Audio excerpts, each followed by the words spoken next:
promises, manipulation, and lies. Why a narcissist never truly intends to pay you back. Psychologists often say that money doesn't just reveal character, it amplifies it. And nowhere is this more evident than when a narcissist asks you for a loan. On the surface, it might seem like a simple transaction. They ask, you give, and eventually they pay you back, or so you hope. But beneath that financial request lies a far darker story, one that psychologists recognize as a complex dance of manipulation, entitlement, shame, and control. When you loan money to a narcissistic person, you're not just lending cash, you're entering a psychological contract that they will almost certainly rewrite in their favor. Clinical psychologist Dr. Ramani Durvasula explains that narcissists view every exchange through the lens of power. To them, money isn't about survival or gratitude, it's about dominance. They interpret financial help not as generosity from you, but as a confirmation that they are special and deserving. And when you hand them that money, you unknowingly feed their illusion of superiority. For many victims, this begins innocently enough. The narcissist might be charming, persuasive, even vulnerable. They tell a convincing story. An emergency, a delayed paycheck, a business opportunity that just needs a little boost. According to psychologist Dr. Eleanor Greenberg, narcissists are master storytellers. They intuitively sense your empathy and use it as currency. You help because you care, but they interpret your compassion as weakness. There are also different psychological motives behind their requests. Some narcissists, especially the more malignant or psychopathic types, ask for money as part of a deliberate grift. Psychologists note that these individuals often enter relationships with a hidden agenda: financial exploitation, access to resources, or social advantage. Others may genuinely need the money, but their need is wrapped in shame and entitlement. They feel both humiliated for having to ask and outraged that they must rely on someone else. This emotional conflict can later explode into anger, blame, or even punishment directed at the very person who helped them. One of the most insidious aspects of this dynamic is how narcissists use financial dependence as a means of control. Dr. Craig Malkin, a Harvard psychologist who studies narcissism, points out that control is the oxygen of the narcissistic personality. When you lend them money, you may think you're helping them temporarily, but they may see it as an opportunity to bind you emotionally. They might promise to repay on a certain date, ensuring that you must stay in contact with them until then. Every text, every reminder, every delay becomes a tether. Psychologically, they turn a financial loan into a relational leash. The emotional fallout becomes even more complex when shame enters the picture. Many narcissists live with a deep, unconscious sense of inadequacy, a core wound they spend their lives denying. When they find themselves financially vulnerable, that shame threatens to surface. But rather than face it, they project it outward. They might minimize your generosity, claiming you have more money anyway, or accuse you of being privileged, lucky, or undeserving. In doing so, they reassert psychological dominance, transforming your kindness into proof that you're somehow responsible for their suffering. And yet, the power imbalance this creates can be unbearable for both sides. Psychologists observe that once a narcissist becomes indebted, they experience intense discomfort. Debt implies vulnerability, dependence, and humility, traits that contradict their carefully constructed image of superiority. To restore balance, they may punish you emotionally. They might become cold, argumentative, or distant. Some even rewrite the narrative entirely, convincing themselves that you owe them gratitude for allowing you to help. In their world, the act of receiving becomes another way to feel superior. Then there's the more strategic type of manipulation, what experts call the bait-and-switch grift. At first, the narcissist might repay loans promptly, even adding a touch of interest to appear trustworthy. This behavior disarms your instincts and builds credibility. It's psychological grooming through reliability. But once your guard is down, they strike. The next time they borrow, repayment never comes, or arrives in partial, inconsistent fragments, accompanied by plausible excuses. Psychologists compare this pattern to the emotional structure of a Ponzi scheme. Your trust is the investment, there lies the dividends. Over time, victims often find themselves not only financially strained but psychologically depleted. They replay conversations in their heads, questioning their sanity and self-worth. How could someone so charming, so intelligent, deceive them so thoroughly? But as Dr. Kristen Neff, a psychologist who studies self-compassion, emphasizes, blame has no place in recovery. Narcissists exploit human empathy, and your willingness to help was not foolishness. It was a reflection of your capacity to care. To heal, psychologists recommend reframing the experience through self-awareness rather than self-blame. Recognize that lending money to a narcissist often becomes a metaphor for emotional giving. They take endlessly but never give back in kind. Protecting yourself begins with boundaries. If you can't afford to lose the money, don't lend it. And if you already have, don't chase repayment with your peace of mind. Instead, reclaim your emotional and psychological energy. Closure won't come from their apology. It comes from understanding the psychology behind their actions and refusing to re-enter the same cycle.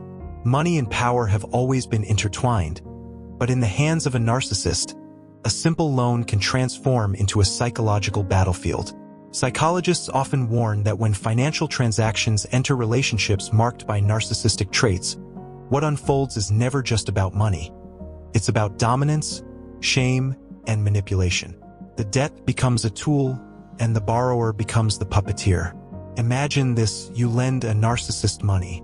Maybe you even have a written agreement, a promissory note, a clear due date, perhaps a sense of reassurance that the matter is professional and contained. You think, when that date arrives, I'll get it back, and we can move on. But to a narcissist, that date isn't a boundary, it's an opportunity. Psychologists like Dr. Ramani Durvasula describe this phase as financial hoovering. Narcissists often wait until the last possible moment to reappear, not to repay, but to reestablish contact. They'll reach out with excuses, emotional pleas, or even arguments, pulling you back into their orbit. If you've tried to cut them off, this debt conversation becomes a perfect excuse to reopen communication. It's not about repayment, it's about control. In their mind, your need to be repaid is now their leverage to keep you entangled. And because narcissists thrive on tension, they often delay until the very last second, emotionally toying with you, testing your patience, feeding on your frustration. Dr. Craig Malkin, a Harvard psychologist, explains that narcissists experience a psychological thrill from pushing others to emotional extremes. To them, your anger, your pleading, your demand for accountability all serve as proof that they still hold emotional power over you. And if the due date passes, they often escalate it into chaos. Threats, legal talk, blame, anything to turn a simple transaction into a psychological war. But their manipulation doesn't end there. Many narcissists begin twisting reality to make you question whether they ever owed you anything in the first place. Psychologists identify this as financial gaslighting, a deliberate attempt to rewrite history. Suddenly, they claim the money wasn't a loan at all, but a gift or an investment in them.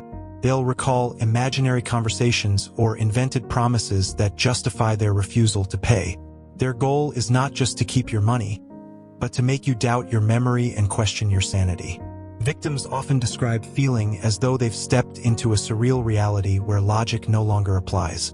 Clinical therapist Dr. Linda Martinez-Louis notes that this confusion isn't accidental. It's a weapon. Narcissists manipulate the truth until their victims become emotionally exhausted, more willing to surrender the debt than continue the psychological torment. Once the narcissist senses your fatigue, the next phase begins: character assassination. They start framing you as the villain for wanting your money back. They might say, "You're obsessed with money?" Or, "Why are you making such a big deal out of this?" They turn your legitimate demand for fairness into evidence of greed or pettiness. This reversal tactic is one of the most classic narcissistic defenses. According to psychologist Dr. George Simon, this is projection at work. They transfer their own selfishness and deceit onto you, eroding your moral confidence. And for those raised in narcissistic families, the trap is even deeper. Within these systems, entitlement and guilt often intertwine. If you loan money to a narcissistic sibling or parent, the family may turn against you for daring to ask for repayment. You'll hear, "We're family. How could you ask for money back?" Yet these same relatives would likely hound you endlessly if the roles were reversed. Psychologists call this toxic loyalty, where the family's emotional code demands that one person, usually the most empathetic, continually sacrifice for everyone else. In romantic relationships, the manipulation becomes even more sinister. Narcissists often twist the boundaries between love and obligation. They'll say, "People in close relationships don't keep score," or "I thought we were a team." This emotional gaslighting blurs the line between generosity and exploitation. Dr. Carol McBride, an expert on narcissistic relationships, explains that narcissists weaponize intimacy itself. They redefine care as servitude and love as surrender. And because empathy-driven partners want to believe in the goodness of love, they often comply, confusing self-sacrifice for connection.